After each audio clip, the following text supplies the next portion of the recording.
ஆதிலக்ஷ்மி. ஆதி என்பதற்கு முதல் என்பது பொருள். திருப்பார்கடலை தேவர்களும் அசுரர்களும் கடைந்த போது தோன்றிய முதல் லக்ஷ்மியே ஆதிலக்ஷ்மி.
தானியலக்ஷ்மி. தானிய வளங்களை அருள்பவள் தானியலக்ஷ்மி. இவளுக்கு அன்னலக்ஷ்மி என்ற பெயரும் உண்டு.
தைரியலக்ஷ்மி.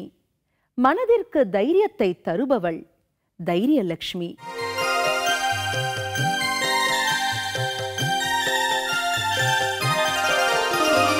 ஜயவரவர்ணினி வைஷ்ணவி பார்கவி மந்திரஸ்வரூபிணி மந்திரமயே சுரகண பூஜித சீக்ர பலத்ரத ஞான விகாசினி சாஸ்திரனுதே பவபயஹாரிணி பாப விமோச்சனி சாது ஜனாಶ್ರಿತ பாதயுதே ஜய ஜய ஹே மதுசூதன காமினி தைரியலக்ஷ்மி ஜய பாலய மாம். ஜயவரவர்ணினி வைஷ்ணவி பார்கவி மந்திரஸ்வரூபிணி மந்திரமயே சுரகண பூஜித சீக்ர பலத்ரத ஞான விகாசினி சாஸ்திரனுதே भवभयहारिणि पाप विमोचनि साधु जनाश्रित पादयुते जय जय हे मधुसूदन कामिनि தைரியலக்ஷ்மி ஜெய பாலய மாம்.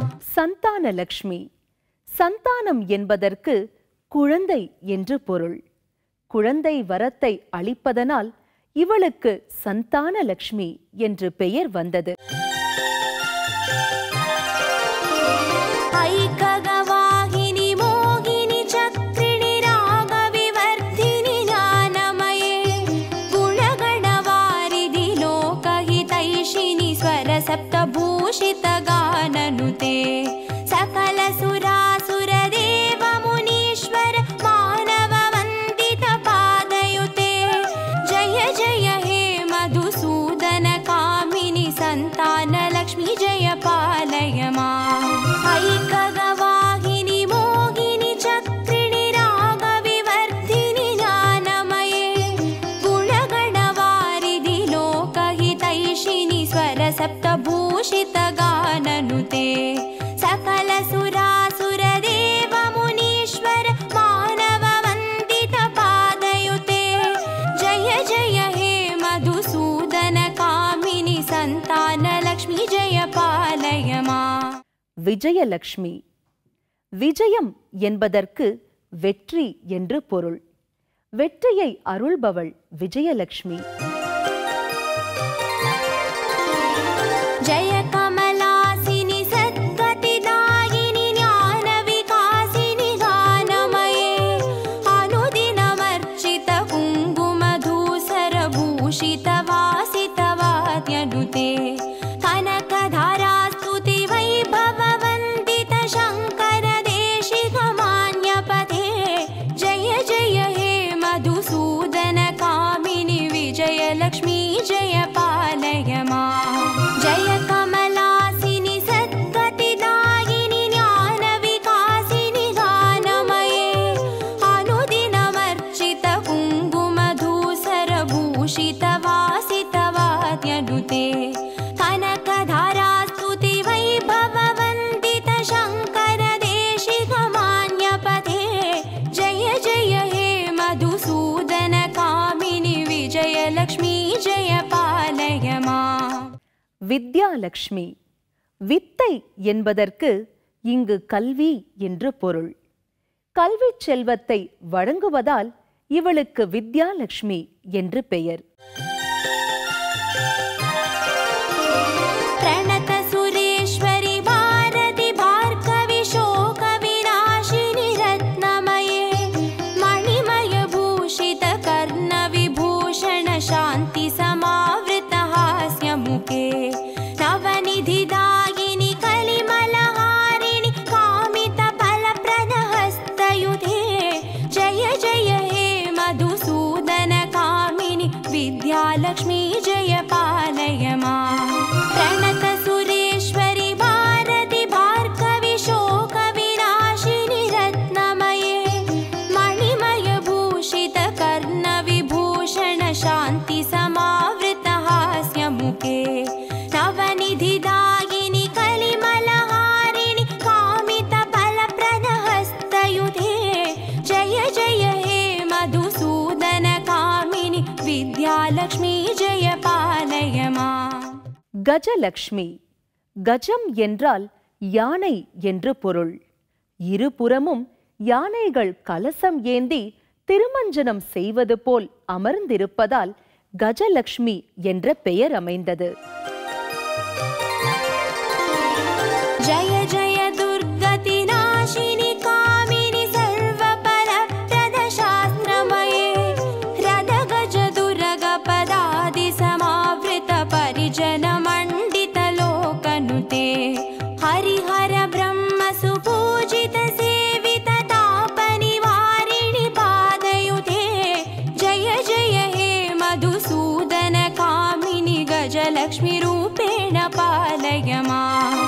जय जय दुर्गति नाशिनि कामिनि सर्वफलप्रद शास्त्रमये रद गज दुर्ग पदादि समावृत परिजन मण्डित लोकनुते हरिहर ब्रह्म सुपूजित सेवित तापनिवारिणि पादयुते जय जय हे मधुसूदन कामिनि गजलक्ष्मी रूपेण पालय माम्. தனலட்சுமி. தனம் என்பதற்கு செல்வம் என்று பொருள். धिमि धिमि धिन् धिमि धिन् धिमि धिन् धिमि दुन्दुभिनाद सुपूर्णमये धुम धुम धुन् धुम धुन् धुम धुन् धुम शङ्गनिनाद सुवाद्यनुते वेद पुराणेतिहास सुपूजित वैदिक मार्ग प्रदर्शयुते जय जय हे मधुसूदन कामिनि धनलक्ष्मी रूपेण पालय माम्. धिमि धिमि धिन् धिमि धिन् धिमि धिन् धिमि दुन्दुभिनाद सुपूर्णमये धुम धुम धुन् धुम धुन् धुम धुन् धुम शङ्गनिनाद सुवाद्यनुते वेद पुराणेतिहास सुपूजित वैदिक मार्ग प्रदर्शयुते जय जय हे मधुसूदन कामिनि धनलक्ष्मी रूपेण पालय माम्. धनलक्ष्मी रूपेण पालय माम्. धनलक्ष्मी रूपेण पालय माम्. உங்கள் அனைவருக்கும் அஷ்டலக்ஷ்மிகளின் அருள் கிடைக்க வாழ்த்துக்கள்.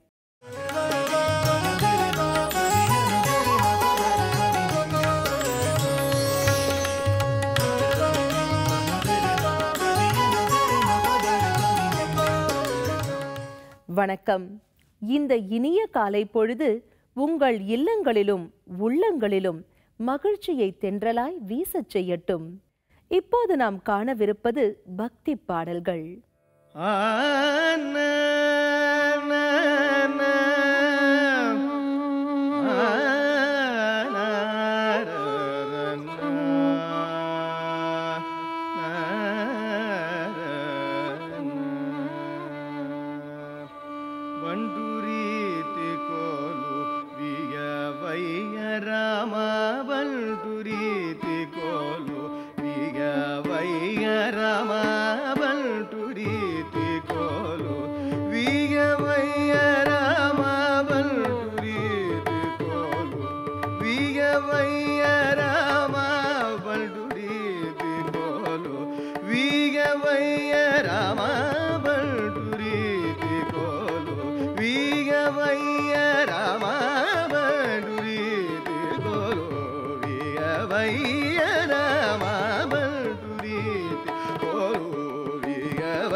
నిజరి சரி சனி சரி பனி சரி மபனி சரி சரி மபம ராம நாம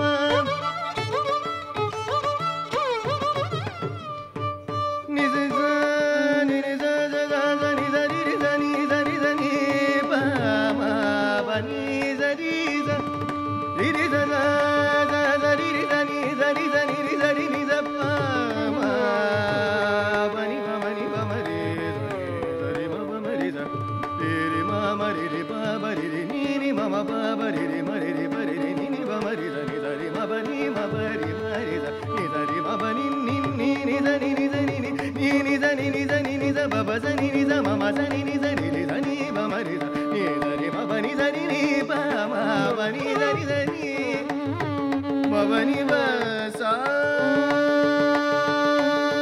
சனி சரி ரி சனி சரி சனி சரி ரி சனி சரி சனி ரி சனி பம பனி சனி ரி ரி ரி சனி பனி சனி மரி சனி சரி மரி சனி சரி மப மரி ரி மரி சனி சரி சனி ரி சனி பம பனி சரி சனி ரி சனி பம ரி சனி சரி ம பனி பம ரி ம பனி பம பனி சனி சரி சனி பனி சரி மரி சனி சரி ம பமரி சனி சரி ரி சனி பம பனி பனி சனி சரி மரி சரி சனி மரி சனி பம ரி சனி பம ம பனி ம பனி ராம நாம மனே வரகண நிவிராஜுனய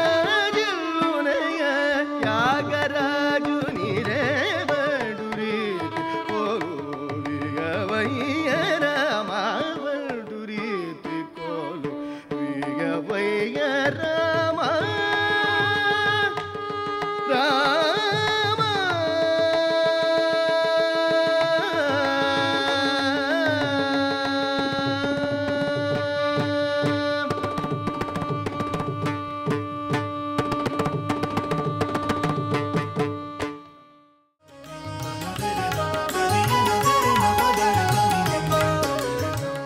இதோ நம் பார்வையில் நாளும் கோளும்.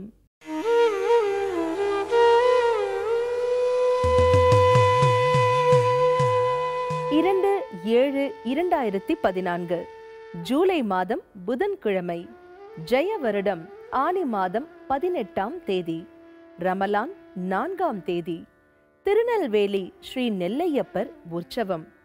ராமநாதபுரம் கோதண்ட ராமசுவாமி கருட வாகனத்தில் திருவீதி உலா.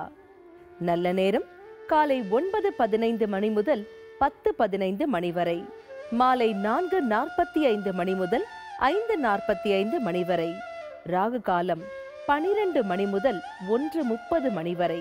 குளிகை 10:30 மணி முதல் 12 மணி வரை. யமகண்டம் 7:30 மணி முதல் 9 மணி வரை. சுப முகூர்த்த தினம். சீலமாய் வாழ சீரருள் புரியும் ஞாலம் புகழும் ஞாயிறே போற்றி. சூர்யா போற்றி, சுந்தரா போற்றி, வீர்யா போற்றி, வினைகள் களைவாய். எங்கள் குறைகளெல்லாம் தீர்க்கும் திங்களே போற்றி, திருவருள் தருவாய். சந்திரா போற்றி, சத்குரு போற்றி, சங்கடம் தீர்ப்பாய் சதுரா போற்றி. சிறப்புருமணியே செவ்வாய் தேவே, குறைவிலாதருள்வாய் குணமுடன் வாழ. மங்களச் செவ்வாய் மலரடி போற்றி, அங்காரகனே அவதிகள் நீக்கு. இதமுற வாழ இன்னல்கள் நீக்கு, புத பகவானே பொன்னடி போற்றி. பதந்தந்தாழ்வாய் பண்டொழியானே, உதவியே அருளும் உத்தமா போற்றி. குணமிகு வியாழ குரு பகவானே, மணவுள வாழ்வு மகிழ்வுடன் அருள்வாய். பிரகஸ்பதி வியாழ பரகுரு நேசா, கிரகதோஷமின்றி கடாட்சித்தருள்வாய். சுக்ரமூர்த்தி சுகமிகு ஈவாய், வக்ரமின்றி வரமிகு தருவாய். வெள்ளி சுக்ர வித்தகவேந்தே, அள்ளி கொடுப்பாய் அடியார்க்கருளே. சங்கடம் தீர்க்கும் சனி பகவானே, மங்களம் பொங்க மனம் வைத்தருள்வாய். சச்சரவின்றி சாகா நெறியில் இச்சகம் வாழ இன்னருள் தாத்தா. அரவெனும் ராகு ஐயனே போற்றி கரவாதருள்வாய் கஷ்டங்கள் நீக்கி. ஆக அருள் புரி அனைத்திலும் வெற்றி ராகுக்கினிய ரம்யா போற்றி. கேதுத்தேவே கீர்த்தி திருவே பாதம் போற்றி பாவம் தீர்மாய். வாதம் வம்பு வழக்குகள் இன்றி கேதுத்தேவே கேண்மையாய் ரக்ஷி.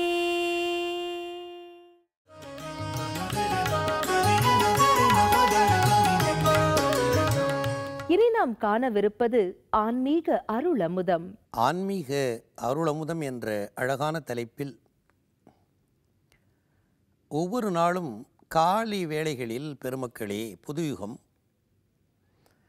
உங்களுக்கு அற்புதமான ஞான நூல் பொருள்களை தக்க அறிஞர்களை கொண்டு விளக்கம் தந்து மகிழ்வை ஏற்படுத்துவதை நீங்கள் அறிவீர்கள். அந்த அழகான நீண்ட தொடரில் இன்று நான் உங்களுக்கு விளக்கம் தர இருக்கிற ஒரு அருமையான பாடல், 2 கனிகளை மையமாக வைத்து ஆசிரியர் பேசி காட்டுகிற ஒரு அற்புதமான பாட்டு. இந்த பாட்டு தமிழ்நாட்டில் காலகாலமாகவே கனிகளுக்கு, மலர்களுக்கெல்லாம் மிக இன்றியமையாத இடம் உண்டு. கேரள நாட்டில் கனி காணுதல் என்றே ஒரு பண்டிகை உண்டு. நீங்கள் பார்த்திருக்கலாம், தொலைக்காட்சிகளிலே காட்டுவார்கள். காலையில் எழுந்ததும் தட்டு நிறைய பரப்பி வைத்திருக்கிற பழங்களை பார்த்துவிட்டு அதற்கு பிறகு அன்றைய நாட்காலை கடமைகளை தொடங்குவது என்பது ஒரு நல்ல சகுனம் என்று அவர்கள் கருதுகிறார்கள். சில வீடுகளிலே நல்ல மலர்களை பறித்து கொண்டு வந்து தண்ணீரிலே மிதக்க வைத்துவிட்டு காலையில் எழுந்து அந்த மலர்களை போய் பார்த்து மகிழ்ந்துவிட்டு அதற்கு பிறகு தங்களுடைய பணிகளை தொடர்வது. வண்ண வண்ண மீன்களை தொட்டிகளிலே வளர்த்து காலையில் எழுந்து அவற்றை பார்த்துவிட்டு அதற்கு பிறகு குதூகூலத்தோடு தங்களுடைய பணியை தொடருவது. தமிழர் வாழ்க்கையில் கனிகள் மிக இன்றியமையாத இடம் பெற்றிருப்பதை நீங்கள் பார்க்கலாம். தமிழ்நாட்டில் வாழைப்பழத்தில் 3 வகை உண்டு. அந்த பழங்களினுடைய பெயரெல்லாம் இப்பொழுது கொஞ்சம் வழக்காற்றிலிருந்து மறைந்து கொண்டே வருகிறது. நீங்கள் சின்ன பிள்ளையாக இருக்கிற காலத்தில் வயதானவர்களை கேட்டு பாருங்கள், மொந்தம்பழம்னு ஒரு பழம் சொல்லுவாங்க, பெரிதாக இருக்கும் அந்த காய். இன்னொன்று பேயம்பழம் என்று சொல்வார்கள், இனிப்பாக இருக்கும், தேன் போலே இருக்கும். பேயன் பழம் என்று ஒன்றை சொல்லி காட்டுவார்கள், மொந்தன் பழம்னு இன்னொன்றை சொல்லி காட்டுவார்கள். பூவம்பழம் இப்போது கூட விலைக்கு கிடைக்கிறது. இந்த பழத்தை எல்லாம் ஏன் அந்த பேர் வைத்தார்கள்னா, ஒரு இறைவனோடு தொடர்பு படுத்தி அவர்களுக்கு படையலிடுகிற பழம். பூவன் என்றால் பூவின் மேலே எழுந்தருளி இருக்கிற பிரம்மதேவன், அவனுக்கு படையலிடுகிற பழம்ங்கிறதுனால பூவன் பழம் பூவம்பழமாக ஆயிட்டுது. முகுந்தன் என்றால் திருமால், முகுந்தா என்று அவனை சொல்லுவார்கள். அந்த முகுந்தனுக்குரியதாகிய பழம் முகுந்தன் பழம்லிருந்து பின்னே அது மொந்தன் பழமாக மாறிப்போயிற்று. பேயன் என்றால் பித்தன், பேயன்னு சிவபெருமானை சொல்லுவது வழக்கம். அவனுக்கு படையலிடுகிற பழம் என்பதனால் அதற்கு பேயன் பழம்னு பேர் இருந்தது என்றெல்லாம். பழத்தை, கனிகளை வாழ்க்கையோடு ஆன்மீகத்தோடு நம்முடைய பெரியவர்கள் கலந்தது போல திருமூலர் அறச்செய்திகளோடு பழத்தை கொண்டு வந்து கலக்கிறார். ஒரு பலாப்பழத்தையும் காட்டிலே மண்டி கிடப்பதாகிய ஈச்ச மரத்தில், முள் நிறைந்த ஈச்ச மரத்தில் கொத்து கொத்தாக கொட்டி கிடப்பதாக அல்லது காய்த்து பழுத்து தொங்குகிறதாகிய ஈச்சம்பழத்தையும் காட்டி நமக்கு மாற்றான் மனைவி மீது மையல் கொள்ளாதே என்ற ஒரு அறநெறியை சொல்லுகிறார். ரொம்ப அழகான பாட்டு இந்த பாட்டு. ஒரு தட்டு, நல்ல அழகான வெள்ளித்தட்டு, அதில் கையில் நன்றாக எண்ணெயை தடவிக்கொண்டு ஒரு பெரிய பன்ருட்டி பலாப்பழத்தை கொண்டு வந்து வெட்டி உள்ளே இருக்கிற பிசிறு எல்லாவற்றையும் நீக்கி தனித்தனியாக சுளை எடுத்து அந்த சுளைக்குள் இருக்கிற கொட்டைகளை எல்லாம் அகற்றி பக்கத்தில் கொஞ்சம் தேன் வைத்து இன்னொரு கிண்ணத்தில் நெய் வைத்து அந்த தேனிலும் அந்த நெய்யிலும் நனைத்து ஒரு தட்டில் வைத்து உனக்கு ஒரு பலாச்சுளை தரப்படுகிறது, இதை தின்ன மாட்டேன்னு தூக்கி போட்டுட்டு கொல்லை கடைசியில் இருக்கிற ஈச்ச மரத்தில் இருக்கிற முள்ளு குத்துற மரத்து மேலே ஏறி தின்ன உடனேயே வாய் வழியாக உள்ளே போய் தொண்டையை அடைப்பதற்கு காரணமாக ஈச்சம்பழத்தை பறித்து எவனாவது தின்கிறேன்னா அவன் எவ்வளவு முட்டாளோ அப்படி அழகும் இளமையும் பண்பும் நேசமும் குலமரபும் கொண்ட மனைவி ஒருத்தி வீட்டில் இருக்கிற பொழுது பலாக்கனி போல அவளை விட்டுவிட்டு ஊரிலே இருப்பவளாக இருக்கிற இன்னொருவனுக்கு சொந்தமாக இருக்கிற பெண்ணின் மீது நீ ஆசை கொள்ளுவது காய்த்த பலவின் கனி உண்ண மாட்டாது ஈச்சம் பழத்துக்கு எடருற்றவாறே என்று இந்த பாட்டு எவ்வளவு அழகாக சொல்லுங்க. இனிய உளவாக இன்னாத குரல் கனி இருப்ப காய் கவர்ந்தற்றுனார் திருவள்ளுவர். இங்கே பிறன் மனையை நயக்காதி, அதுதான் இந்த பாட்டினுடைய. உனக்குன்னு ஒரு மனைவி இருக்கிறாள். வாழ்க்கை என்பது ஒரு ஆணும் பெண்ணும் கூடி வாழ்கிற வாழ்க்கை. ஒரு பெண்ணுக்கு ஒரு ஆண் வேண்டும்னு சொல்கிற இந்த சமுதாயத்தில் ஒரு பெண் ஒரு ஆணோடு மட்டும்தான் வாழ வேண்டும்னு வற்புறுத்துகிற இந்த சமுதாயத்தில் அதே மாதிரி ஒரு ஆணும் ஒரு பெண்ணோடு மட்டும்தான் இந்த உலகத்தில் வாழ வேண்டும்ங்கிற வைராக்கிய சட்டத்தை இந்த மண்ணுக்கு தந்தது ராமனினுடைய அற்புதமான வரலாறு. இந்த இப்பிறவிக்கு இருமாதிரை சிந்தையாலும் தொடேன் என்று சொன்னானா. மனசால் கூட இன்னொரு பெண்ணை சீதாய் உன்னை தவிர நான் தொடமாட்டேன்னு சொன்ன மிகப்பெரிய கருணையாளன். அதனால்தான் கம்பன் அந்த காப்பியத்தை தமிழிலே கொண்டு வந்து எழுதினான்னு பெரியவர்கள் சொல்லி காட்டுவார்கள். பாருங்கள், ஒவ்வொரு ஆண்மகனும் ஒரு பெண்ணை முறையாக மணந்து அவளோடு இன்பம் துய்த்து பிள்ளை குட்டிகளை பெற்று செம்மையாக உலகம் போற்ற வாழ்கிற வாழ்க்கை முறை இருக்கே, அது ஒப்பற்றதாகிய பலாப்பழத்தை எடுத்து பிரித்து கீறி நெய்யில் தொட்டு தேன் கலந்து உண்பது போன்ற தன்மையுடையது. ஏன்னா ஆத்தமனையாள். ஆத்தமனையாள் என்றால் ஆப்தம்னா ரொம்ப விருப்பமானன்னு அர்த்தம். ரொம்ப ஆப்தர்னா என்ன அர்த்தம்? ரொம்ப விருப்பமானவர், நெருப்பமானவர். உயிரையே வைத்திருப்பாள் கணவன் மேலே. உண்டானோ உறங்கினானோ எங்கே இருக்கிறார், எப்படி இருக்கிறார், இது அவருக்கு பிடிக்குமா பிடிக்காதா, இந்நேரத்திற்கு உண்டிருக்க மாட்டாரே, எங்கே இருக்கிறாரோ எப்படி இருக்கிறாரோன்னு கவலைப்படுவதற்கு என்று ஒரு ஜீவன் உன் வீட்டில் இருக்கிறது என்கிற நினைவு உனக்கு இருக்குமானால் அவளை விட்டுவிட்டு இன்னொரு பெண்ணை உன்னால் எப்படி பார்க்க முடியும்? ஆப்த மனையாள், அது தமிழில் ஆத்த மனையாள்னு வருது. அகத்தில் இருக்கவே வீட்டில் உனக்கு என்றே ஒருத்தி இருக்கிற நேரத்தில் காத்த மனையாளை இன்னொருவன் பாதுகாத்து வீட்டுக்குள்ளேயே 4 சுவர் கட்டி பத்திரமாக அவன் மனைவியை அவன் பாதுகாத்து வைத்திருக்க, அவன் இல்லாத நேரத்தில் வெளிநாடு சென்றிருக்கிற நேரத்தில் வேலைக்கு போயிருக்கிற நேரத்தில் அவனுக்கு தெரியாமல் அவனால் பாதுகாக்கப்பட்ட அவனுடைய மனைவியை காமுறும் காளையர். அப்படிப்பட்ட இன்னொருவனுடைய பெண்டாட்டி மீது காமம் கொள்ளுகிற காளையர்னு வார்த்தை போட்டார்.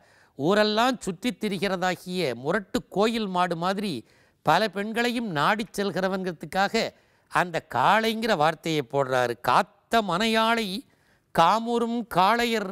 அவர்களுக்கு என்னங்க சார் உதாரணம் சொல்லலாம்னு, காய்ச்ச பலாவின் கனி உண்ண மாட்டாது, நன்றாக மரத்திலேயே முற்றி கனிந்திருப்பதாகிய பலாவினுடைய சுளை இருக்க அதை உண்ண மாட்டாது, அது நன்றாக பூரி கீறி வைக்கப்பட்டிருக்கிறது. எந்த நேரத்தில் எப்பொழுது வேண்டுமானாலும் நீ விரும்பியவாறு அனுபவித்து கொள்ள உன்னுடைய விருப்பத்திற்குரிய ஒரு பொருளை பக்கத்தில் பெரியவர்கள் ஏற்பாடு செய்து துணைவி என்று வைத்திருக்கிற பொழுது, முட்டாளி, அவளை விட்டுவிட்டு இன்னொருவன் காத்து வைத்திருக்கிற அவனுக்கு சொந்தமான பொருளை போய் நீ விரும்புகிறாயே, அது எப்படி தெரியுமா என்றால் ஈச்சம் பழத்துக்கு இடருற்றவாறேன்னு.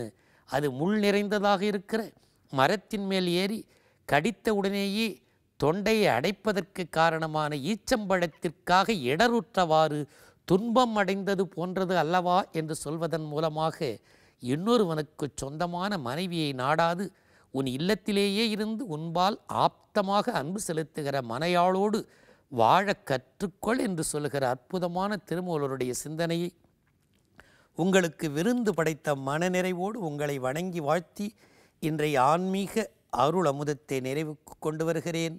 வணக்கம். இந்த நாளில் உண்மையான நேர்மையான உழைப்பு, மாறாத மன உறுதி, வீட்டிற்கும் நாட்டிற்கும் நலம் தரும் நற்செயல்கள், அனைவரிடத்திலும் அன்பு, வறியோர்க்கும் முதியோர்க்கும் ஆதரவு, உடல் நலம், உள்ள நலம், செல்வ வளம் அனைத்தும் பெற பிரார்த்திக்கிறோம். நலம் வாழ எந்நாளும் எம் வாழ்த்துக்கள். நன்றி. நாளை மீண்டும் சந்திப்போம். வாழ்க வளமுடன்.